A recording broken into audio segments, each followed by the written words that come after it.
Tahukah kamu, Laksamana Cheng Ho yang terkenal di Indonesia sebagai penyebar agama Islam, agamanya masih dipertanyakan sampai sekarang. Dan apakah benar Cheng Ho bukan seorang Muslim? Kalau begitu agamanya Cheng Ho itu apa?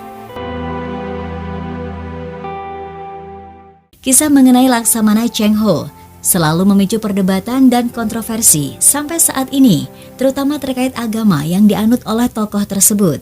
Secara simbolis, Indonesia telah lama mempercayai bahwa Cheng Ho adalah seorang Muslim, bahkan dianggap sebagai salah satu orang yang berpengaruh terhadap perkembangan Islam di Nusantara.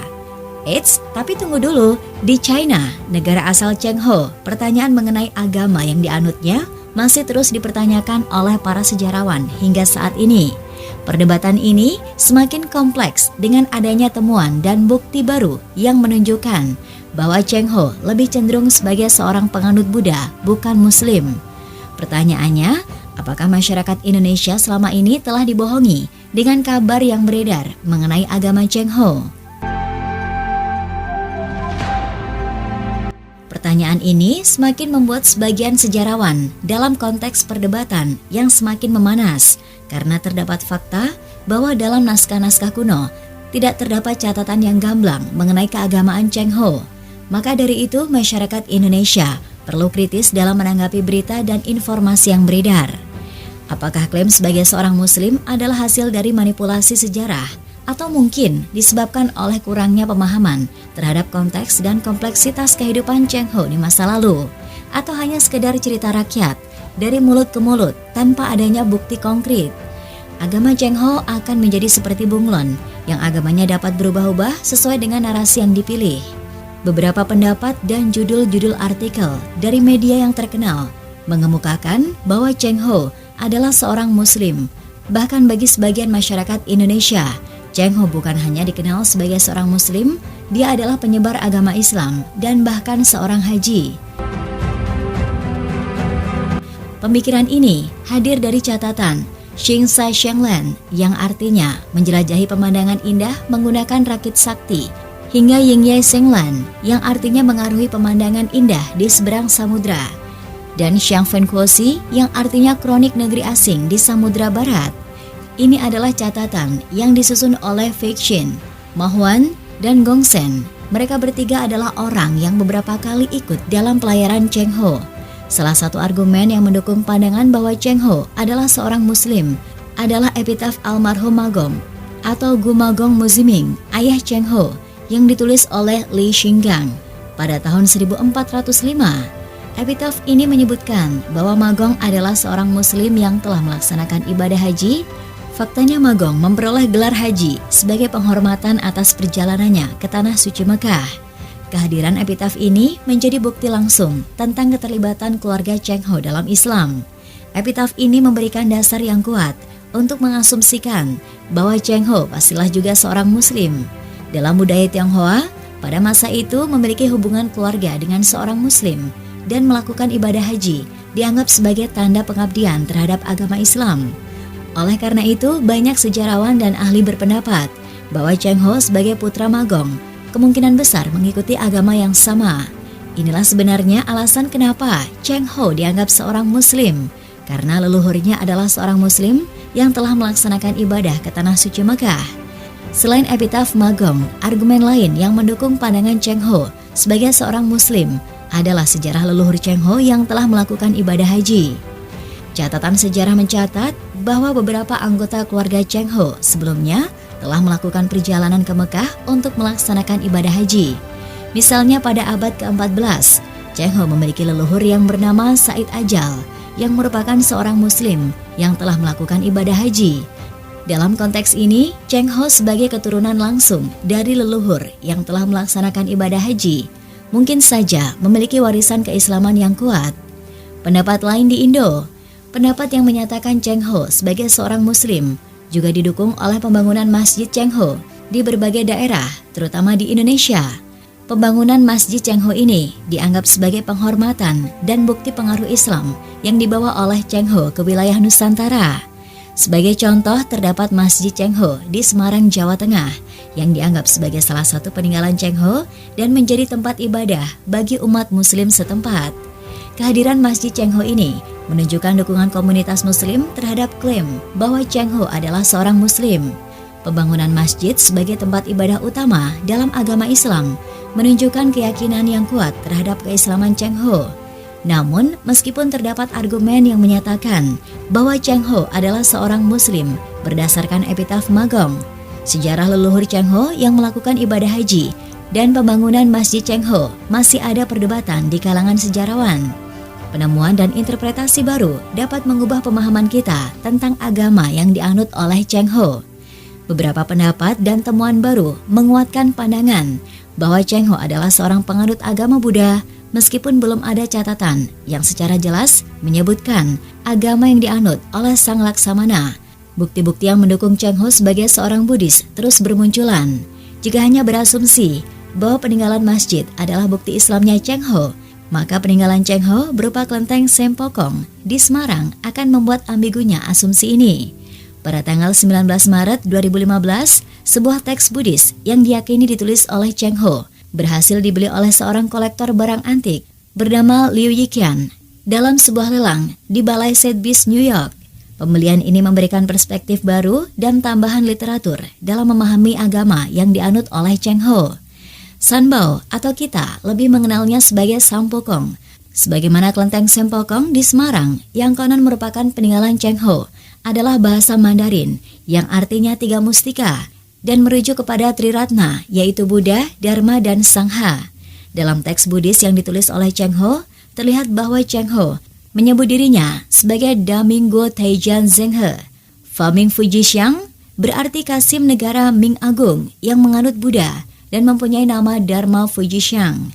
Pernyataan ini secara jelas mengaitkan Cheng Ho dengan agama Buddha, menunjukkan identitas keagamaannya, dan telah secara implisit mengamini kesaksian Yo Guangxiao pada 1403 dalam catatan penutup untuk Marici Bodhisattva Sutra. Selain itu, Cheng Ho juga disebut sebagai Pusa Jidizi, yang berarti siswa yang tengah menjalani disiplin moral atau sila bodhisattva. Hal ini sejalan dengan ajaran Buddha yang menekankan pentingnya pengembangan moral dan pengabdian kepada orang lain. Bahkan Cheng Ho juga menghibahkan hartanya untuk mencetak dan menyebarluaskan sutra dimaksud. Temuan-temuan baru dalam penelitian sejarah juga mendukung pandangan bahwa Cheng Ho adalah seorang penganut agama Buddha. Dalam diskusi yang membahas buku Islam di China, Dulu dan Kini, karya Novi Basuki, diungkapkan bahwa bukti-bukti historis yang menyatakan Cheng Ho sebagai seorang Muslim cenderung stagnan, sementara bukti-bukti yang mengaitkannya dengan agama Buddha malah terus berkembang. Hal ini menunjukkan bahwa interpretasi sejarah mengenai Cheng Ho perlu terus dibuka dan diperbarui dengan temuan-temuan baru. Sekarang kita akan masuk pada pembahasan larangan penggunaan atribut Islam oleh dinasti Ming, kemungkinan perubahan keyakinan Cheng Ho karena lingkungan kerajaan dan potensi adopsi Islam Konghucu. Mungkin memang benar Cheng Ho lahir sebagai seorang Muslim, tetapi selalu yang dilupakan bahwa Cheng Ho adalah seorang abdi dalam dari dinasti Ming semenjak dia berusia 10 tahun alias belum akil balik.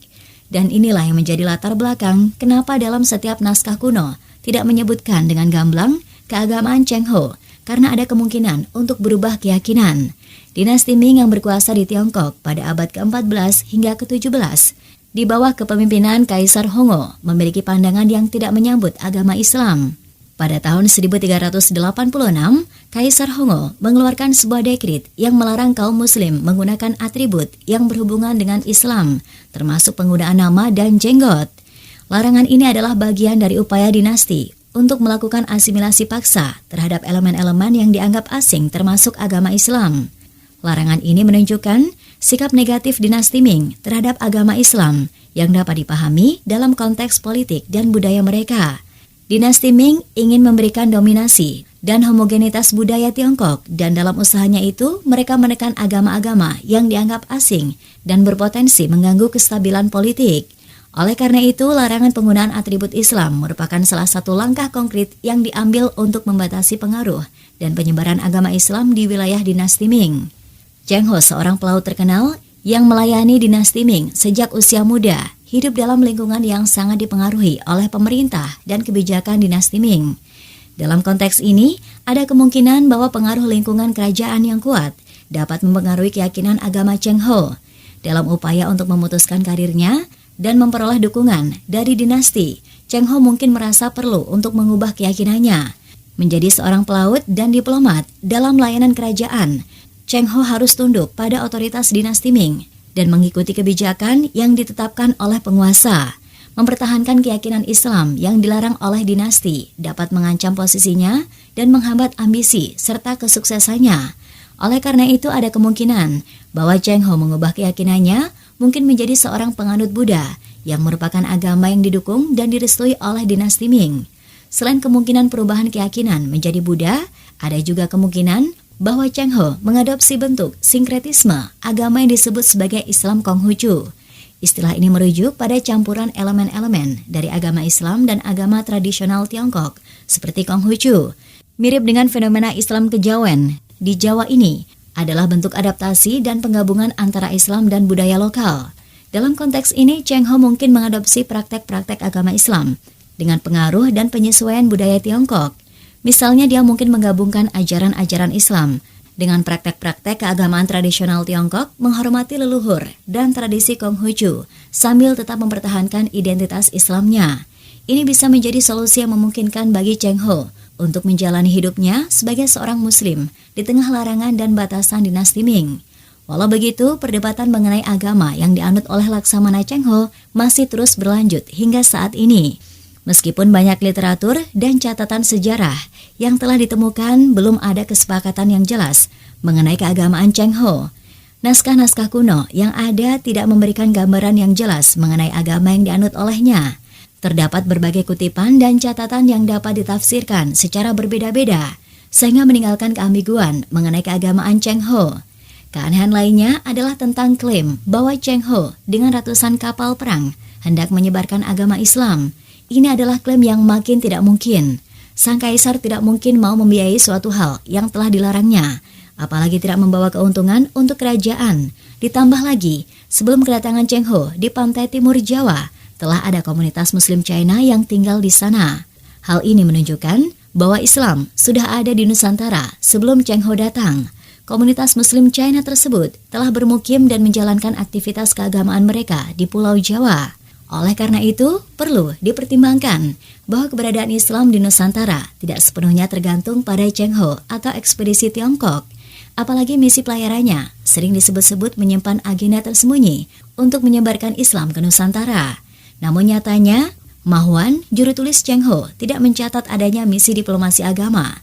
Dia hanya mencatat Cheng Ho pernah nyekar ke makam Muslim dan juga membakar dupa di kuil masuk atau Dewi Lautan di Guangzhou. Dengan demikian, fakta-fakta historis yang masih ambigu ini akan menjadi sumber perdebatan dan penelitian yang terus dilakukan oleh para sejarawan dan peneliti, sehingga tidak ada lagi masyarakat yang keliru dengan mengislamkan yang kafir atau mengkafirkan yang Islam. Telah diketahui bahwa salah satu tujuan utama Cheng Ho adalah untuk memperluas kewibawaan Tiongkok di wilayah Asia. Dia juga berdagang, membeli hewan-hewan khas suatu daerah, dan juga rempah-rempah seperti Indonesia dan India. Sekarang bagaimana menurutmu? Bisakah kita mencoba menafsirkan siapa sebenarnya Cheng Ho dan apa agamanya? Apakah mungkin seorang laksamana yang merupakan gelar militer membawa 27.870 pasukan dan 318 kapal perang hanya untuk melakukan penyebaran agama, apalagi agama itu tidak disukai sang kaisar? Wallahu a'lam bishawab. Wassalamualaikum warahmatullahi wabarakatuh.